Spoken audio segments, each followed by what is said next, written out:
어쨌든 이제 히틀러 나치와 문재인과의 다른 점은,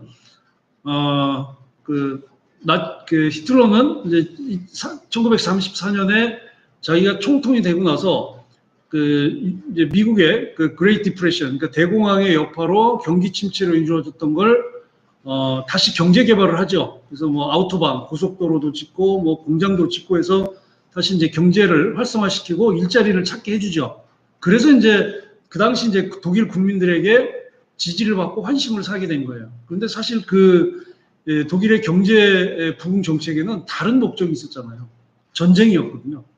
그러니까 독일이 세계를 지배하겠다고 하는 아주 그런 못된 야망이 숨어 있었던 거예요. 그래서 뭐 국민들에게 뭐 국민 자동차를 타게 하겠다고 해서 이제 폴크스바겐 의미가 국민차라는 뜻이거든요. 근데 그 폴크스바겐 공장이 실제로는 이제 군수 공장이었거든요. 그러니까 이런 과정을 통해서 전쟁 준비를 하고 그래서 전쟁을 일으키죠.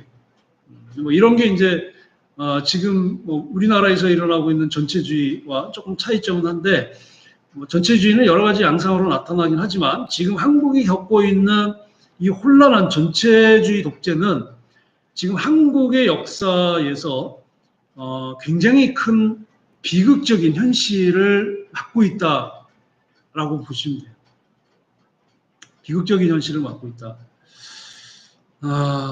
그래서 아까 지금 말씀드린 것처럼 이제 문재인 정부가 내부적으로 또 외부적으로 당하게 될 재앙들이 이제 곧 나오게 되는데, 그러니까 소소하게 계속 터질 거예요. 소소하게 터지기도 하고 굵직한 것도 뭐 또 나오기도 하고 이제 이런 과정 속에서 민주당과 문재인 정부의 그 레임덕이 이제 막 계속 이루어질 겁니다. 그러니까 180명 가지고 179명이죠.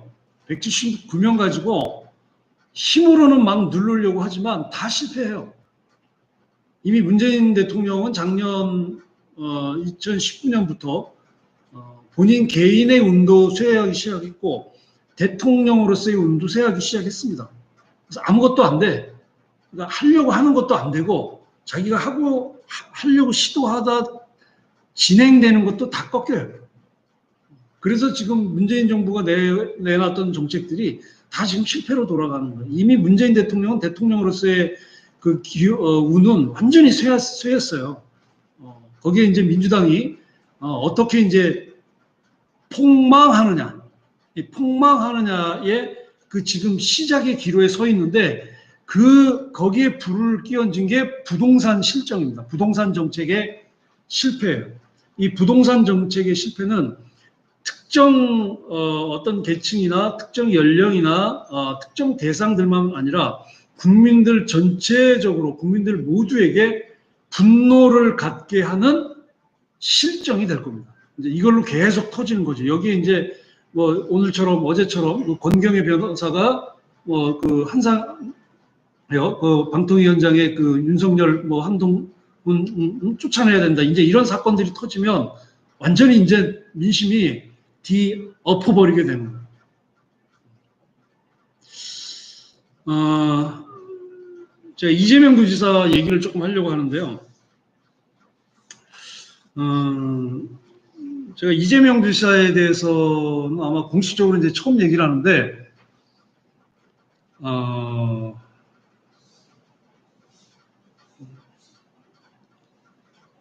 2018년 6월에 그 지방선거가 있고 나서 저는 개인적으로 이재명 지사에 대해서는 별로 관심이 없습니다. 그리고 정치인으로서 내가 이재명 도지사에 대한 정치인으로서의 평가는 최하위입니다.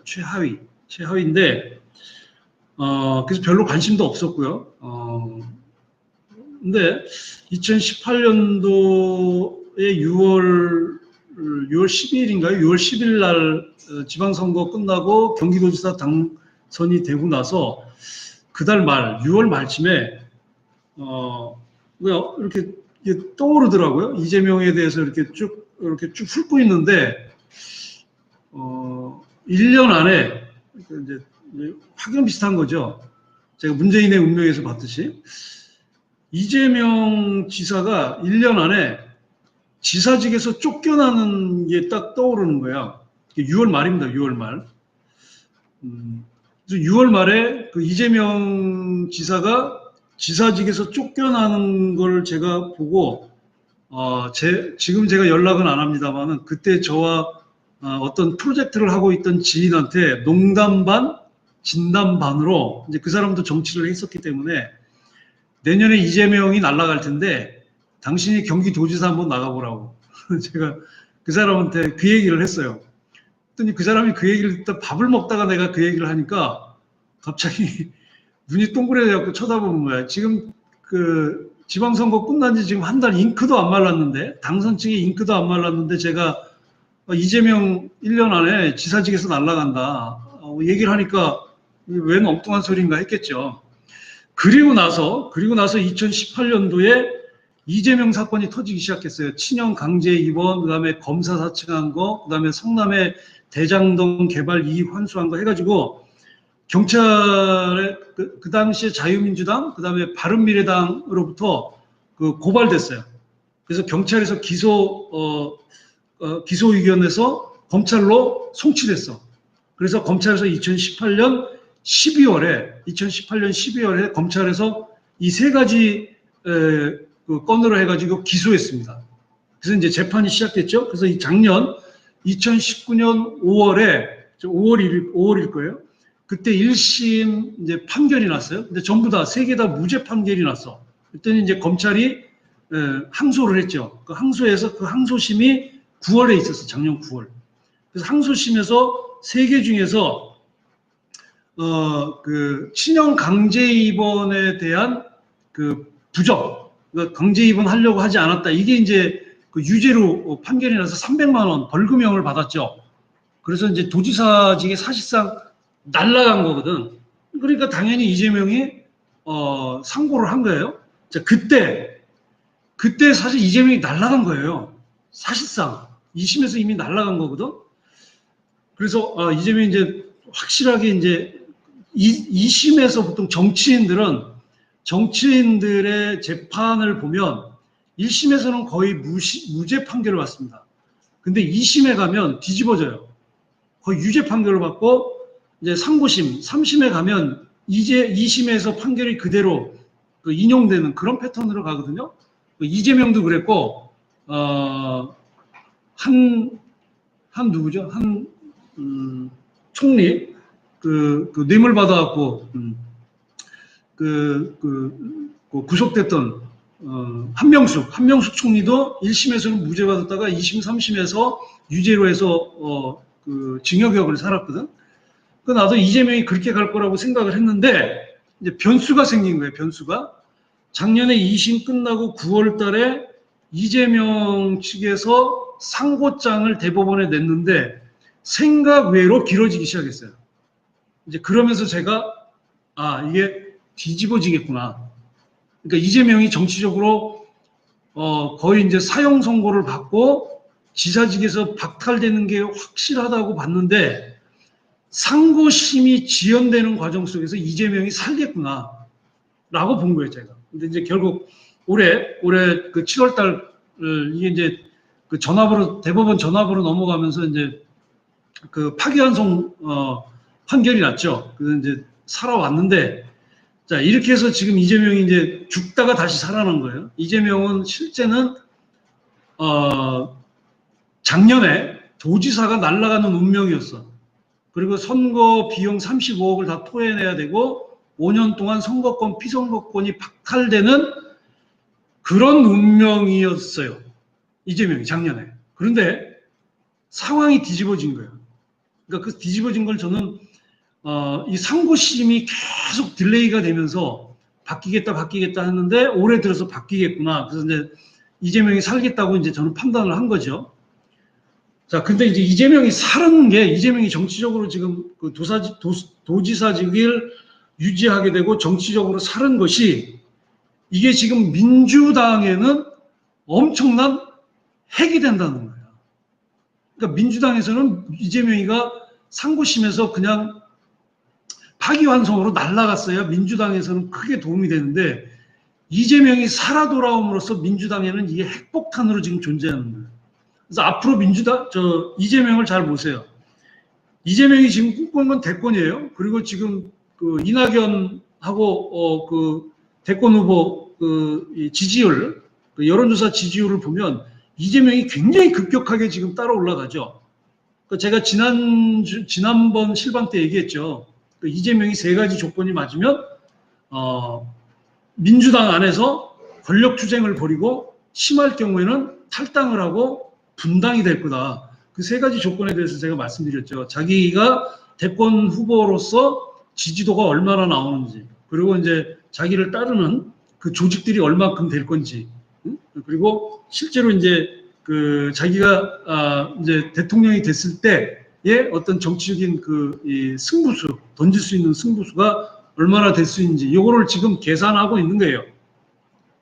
근데 지금 이재명은 상당히 가능성이 있다고 봐요. 왜냐하면 자기가 지금 어려운, 거의 죽었다 살아난 거잖아요. 죽었다 살아났기 때문에 이재명은 어떻게 해서든지 내년 4월 재보궐 선거에서 자기 이재명계 국회의원들 또는 자기 조직 라인에 이재명계에서 서울시장과 부산시장을 출마시킬 겁니다.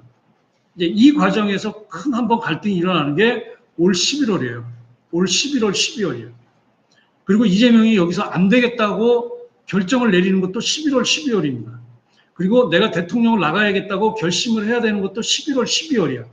그래서 11월, 12월이 한국의 정치 판도, 그리고 민주당의 정치적인 흐름 속에서의 앞으로의 흐름, 전망, 그리고 민주당의 운명이 결정적으로 갈라지는 시기가 11월, 12월이에요. 근데 그 불똥이 누구냐? 그 불을 지르는 게 누구냐? 이재명이에요, 이재명. 이재명은 절대 친문하고 같이 안 갑니다. 지금 친문하고 같이 가는 것처럼 들러붙고 있지만 이거는 간 보는 거예요, 간. 아직은 자기가 비문의 대표 주자이긴 하나 아직까지 민주당 안에서 친문을 누를 정도로 자기 조직을 갖고 있지 못해요. 그 이재명 지지 그룹인 손가락 혁명군이 대깨문들, 그 친문의 극렬 지지파인 대깨문을 누를 만큼의 조직력을 갖고 있거나 투쟁력을 갖고 있지 못해. 여러분들 민주당 그 게시판 가보면 알아요. 그러니까 극렬하긴 해. 숫자는 적고 이재명 지지자들인 손가락 혁명군이 숫자는 적지만 그 지지도, 충성도나 투쟁도는 굉장히 강해요. 그러니까 이재명을 보호하려고 하는 그 충성도는 굉장히 강하나 실제로 민주당 안에서의 권력 투쟁이 발생됐을 때 지금의 조건에서는 대깨문을 이길 수 있는 이 전열은 아니에요. 전열을 갖고 있을 정도는 아니에요. 그럼 지금 이런 상황에서 그러면 이재명이 여기다 대고 친문하고 대립각을 세운다? 그럼 바보죠. 오히려 친문하고 같이 가는 것처럼 제스처를 취해주고 뒤에서는 자기 조직을 계속 키워나간다. 자, 그렇게 해서 내년 4월에 어떻게 해서 대권까지 올라갔다 하더라도 이재명의 마지막 운명은 대통령이 못 돼요. 이재명이 대통령이 되는 운명이 아니야. 이재명은 대통령 근처도 못 가요. 대권 가도에 타지도 못해. 그래서 차라리 이번 재판 때 차라리 도지사직 날라가고 피선거권, 선거권 박탈당하는 개인적으로는 좀 힘들었어도 그게 본인한테 더 좋았을 거라고 저는 보는 거예요. 지금 이재명의 앞으로의 당할 개인의 운명은 엄청나게 클 겁니다. 굉장히 커요. 차라리 35억 빚덩어리 지는 게 낫지 앞으로 이재명이 당해야 되는 본인의 운명의 그 십자가는 상상할 수 없을 정도로 큽니다. 근데 그게 자기에게 영광으로 다가오는, 자기에게 희망으로 다가오고 자기에게 이 영화로 다가오는 고통이면은 축복해 줄 만한데 절대 아니라는 거예요.